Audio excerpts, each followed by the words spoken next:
दोस्तों, महाराष्ट्र की राजनीति में आरक्षण को लेकर जो भूचाल लाने की खबर थी, उस पर थोड़ा विराम लग गया है। और ये विराम ऐसा नहीं है पहली बार लगा है, इससे पहले भी लग चुका था 2023 में जब शिंदे की सरकार थी।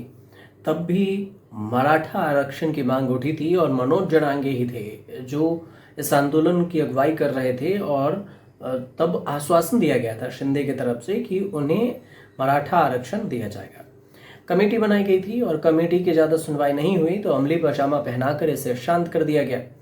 एक बार फिर से जब जरांगे जागे तो 29 अगस्त 2025 को महाराष्ट्र में आज़ाद मैदान में पहुंच गए। अब फिर से आंदोलन करने। अब इस मैदान की जो कैपेसिटी थी वो 10 से 15 हज़ार लोगों की थी और मनोज जरांगे 35 से 40 हज़ार लोगों के साथ पहुंच गए। भीड़ जुट रही थी और इससे जो आसपास का एरिया था वहां पर जाम लग रहा था, लोगों को जाने में समस्याएं हो रही थी। मामला एक तरफ से हाईकोर्ट में एक याचिका दायर की गई। अब इस याचिका में हाईकोर्ट का ये कहना हुआ कि इस पार्क को खाली कराइए। ये 2 सितंबर को ये बात हुई। हाईकोर्ट ने पुलिस को नोटिस दिया और कहा कि ये खाली करा देना चाहिए। पुलिस ने मनोज जरांगे को नोटिस भेजा कि आप आज़ाद पार्क खाली कराओ।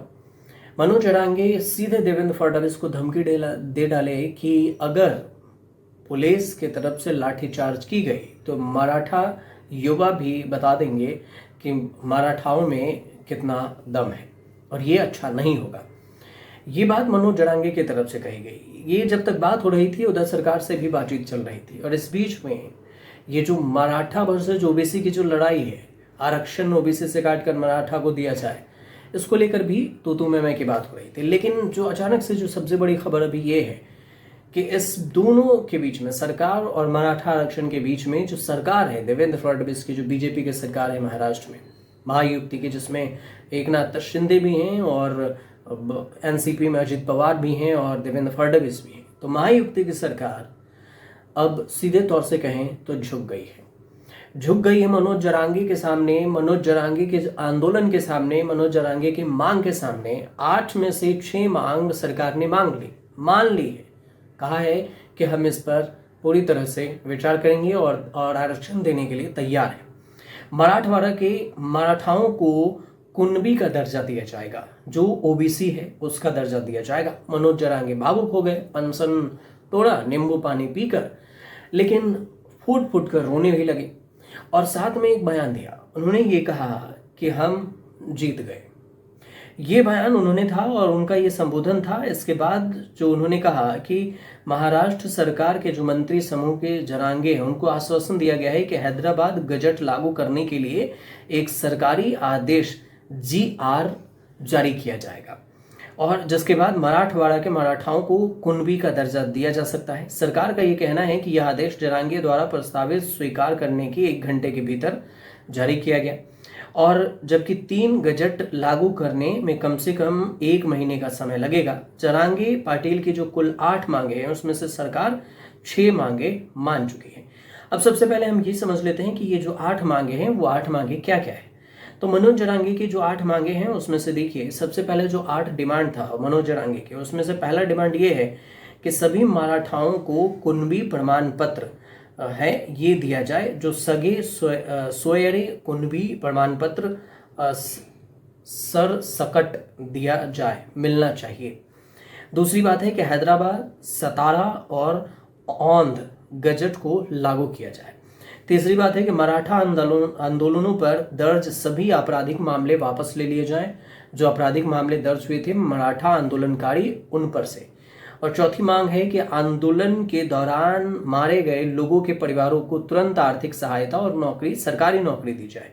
58 लाख पांचवी मांग है 58 लाख से ज्यादा कुणबी नोदी ग्राम पंचायत स्तर पर चिपकाए जाएं और ताकि मराठाओं की कुणबी पहचान स्पष्ट हो सके। छठी मांग है कि वंशावली जो शिंदे समिति है उसके कार्यालय और अधिक समय दिया जाए। और 7वीं मांग है कि सरकार को मराठा कुणबी 1 का सरकारी आदेश जो GR है वो मिलना चाहिए। 8वीं मांग है कि सगे सोयरे प्रमाण पत्र की जांच और वैलिडिटी की भी प्रक्रिया तुरंत के तुरंत शुरू की जाए। अब इन 8 मांगों में से जो सरकार ने मांगी है वो 6 मांगे मंजूर कर ली है, 2 मांग सरकार नहीं मानी है। तो जो 2 मांग अधूरी है वो से भी समझेंगे, और पहले 6 मांग जो मान ली है सरकार उसको भी जानिए। 6 मांग जो सरकार ने मानी है उसमें से है हैदराबाद गजट लागू करने का निर्णय। दूसरी बात है कि सतारा और औंध गजट लागू करने की प्रक्रिया 15 दिनों में कानूनी अड़चनें दूर होंगी। तीसरी बात है आंदोलनकारियों पर मुकदमा जो दर्ज हुआ था वो वापस लिया जाएगा। आंदोलन में मारे गए परिवारों को 15 करोड़ की आर्थिक सहायता और एबिलिटी के अनुसार से सरकारी नौकरी दी जाएगी। पांचवी बात है कि 58 लाख कुनबी नोधी ग्राम पंचायत पर स्तर पर लगाए जाएंगे। इसके अलावा जो है वंशावली जो शिंदे समिति को कार्यालय और कार्यावधि बढ़ाई जाएगी। ये जो छठे मांग है ये वाले थे।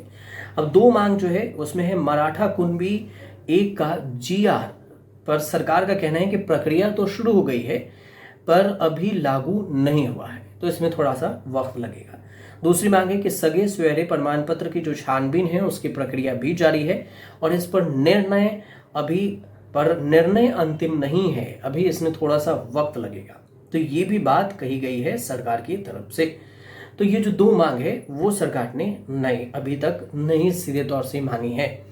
सरकार ने के बीच में जो मनोज जारंगे का कहना है कि सरकार ने आखिरकार हमारी मांगे मान ली है, और ये 2 सितंबर को हुआ। 2 सितंबर को उधर आज़ाद मैदान खाली भी करवाया जा रहा था, पुलिस भी थी। हालांकि नोटिस में मनोज जारंगे की तरफ से ये कहा गया कि 5000 लोग मैदान में रहेंगे, बाकी सब अपनी गाड़ियां लें और जो आए हैं मुंबई से वो बाहर चले जाएं ताकि जान न लगे। लेकिन इधर इस बीच में जो सरकार मांग मान ली है तो इस पर भी चर्चा होने लगी कि सरकार के सामने अब जो 5 चीज़ें हैं वो मान ली गई है, मतलब 8 में से 6 चीज़ें मान ली गई है, 2 चीज़ों पर अभी बात जारी है। मराठवाड़ा का जो विशेष ऐतिहासिक महत्व है उसको भी समझिए कि विधानसभा चुनाव हो या लोकसभा चुनाव हो, मराठवाड़ा का असर ज़्यादा रहा है वोट पर भी। जो चाहे वो BMC का भी चुनाव होने वाला है, तो हो सकता है इससे पहले भी सरकार कोई खेल नया करने वाली हो।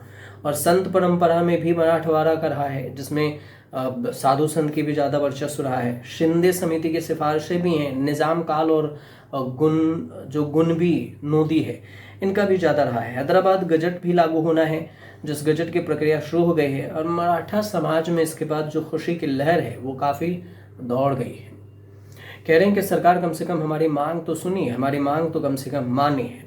लेकिन इस बीच में जो सबसे बड़ी बात ये हुई कि सरकार को 4 दिन भी नहीं, 29 अगस्त 2025 को मनोज जारंगे आंदोलन के लिए बैठते हैं और 2 सितंबर 2025 को सरकार इस मांग को मान लेती है।